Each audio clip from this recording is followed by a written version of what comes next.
മുഖ്യമന്ത്രിക്കും CPIM-നും വിമർശനവുമായി CPI പാലക്കാട് ജില്ലാ കൗൺസിൽ. ഉപതെരഞ്ഞെടുപ്പിൽ മുഖ്യമന്ത്രിയുടെ പ്രസംഗങ്ങൾ ആവേശമുണ്ടാക്കിയില്ല എന്നും മുസ്ലിം ലീഗ് അധ്യക്ഷനെതിരായ മുഖ്യമന്ത്രിയുടെ പരാമർശം തിരിച്ചടിയായെന്നും ജില്ലാ സെക്രട്ടറി അവതരിപ്പിച്ച റിപ്പോർട്ടിൽ പറയുന്നു. ട്രോളി ബാഗ് വിവാദവും പത്രപരസ്യവും വിനയായെന്നും റിപ്പോർട്ടിലുണ്ട്. നിഖിൽ പ്രമേഷ് വിശദാംശങ്ങളുമായി. നിഖിൽ, ഇതിൽ ജില്ലാ അധ്യക്ഷൻ, മുസ്ലിം ലീഗ് ജില്ലാ അധ്യക്ഷനെതിരെ നടത്തിയ പരാമർശം അത് അന്ന് വാർത്തയിൽ നിറഞ്ഞതാണ്. ഇപ്പോൾ CPIയുടെ വിമർശനം എന്താണ്? ട്രോളി ബാഗ്, അതുപോലെ തന്നെ പത്രപരസ്യം, ഇതെല്ലാം ഈ വിവാദങ്ങൾ, ഒപ്പം മുഖ്യമന്ത്രിയുടെ വിമർശനം, ഇതൊക്കെ തിരിച്ചടിയായി എന്നാണോ?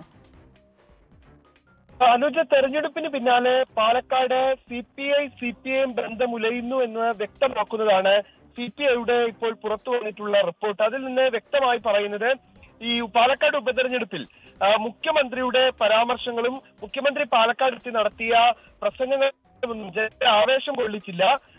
തെരഞ്ഞെടുപ്പിൽ മുഖ്യമന്ത്രിയുടെ പ്രസംഗങ്ങൾ ആവേശമുണ്ടാക്കിയില്ല. ലീഗ് അധ്യക്ഷനെതിരെയുള്ള മുഖ്യമന്ത്രിയുടെ ആരോപണം തിരിച്ചടിയായി എന്നും CPIയുടെ റിപ്പോർട്ടിൽ പറയുന്നുണ്ട്. ഇത് മുസ്ലിം വോട്ടുകൾ UDF-ലേക്ക് ഏകീകരിക്കാൻ കാരണമാക്കിയിട്ടുണ്ട്. ട്രോളി ബാഗ് വിവാദവും പത്രപരസ്യവും തെരഞ്ഞെടുപ്പിൽ വിനയായി എന്നും CPI റിപ്പോർട്ടിൽ പറയുന്നുണ്ട്.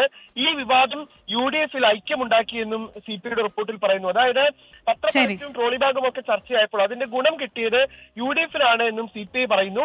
EP ജയരാജന്റെ ആത്മകഥ എന്ന രീതിയിൽ പ്രചരിച്ച കാര്യങ്ങൾ സ്ഥാനാർത്ഥി സരിനെ മോശമായി ചിത്രീകരിച്ചത് വോട്ടർമാരെ സ്വാധീനിച്ചിട്ടുണ്ട് എന്നും പറയുന്നുണ്ട്.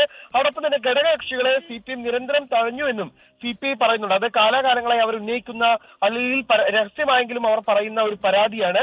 തെരഞ്ഞെടുപ്പ് കൺവെൻഷന് ശേഷം ഒരു തവണ മാത്രമാണ് LDF യോഗം ചേർന്നത്. തെരഞ്ഞെടുപ്പ് നീക്കങ്ങളും ചർച്ചകളും ഘടകകക്ഷികളെ അറിയിക്കാതെയാണ് CPM മുന്നോട്ട് പോയതെന്നും വിമർശനം ഉയരുന്നുണ്ട്. നെൽ കർഷകർക്ക് സർക്കാരിനോടുള്ള വിരോധം കർഷക വോട്ടുകൾ ലഭിക്കാത്തതിന് കാരണമായി എന്നും CPI റിപ്പോർട്ടിൽ പറയുന്നുണ്ട്. ഈ റിപ്പോർട്ട് ജില്ലാ എക്സിക്യൂട്ടീവും ജില്ലാ കൗൺസിലും അംഗീകരിക്കപ്പെട്ടതുമാണ്. അനുജ, മുഖ്യമന്ത്രിക്കും ഒപ്പം CPIM-നും വിമർശനവുമായാണ് CPI പാലക്കാട് ജില്ലാ കൗൺസിൽ എത്തിയത്.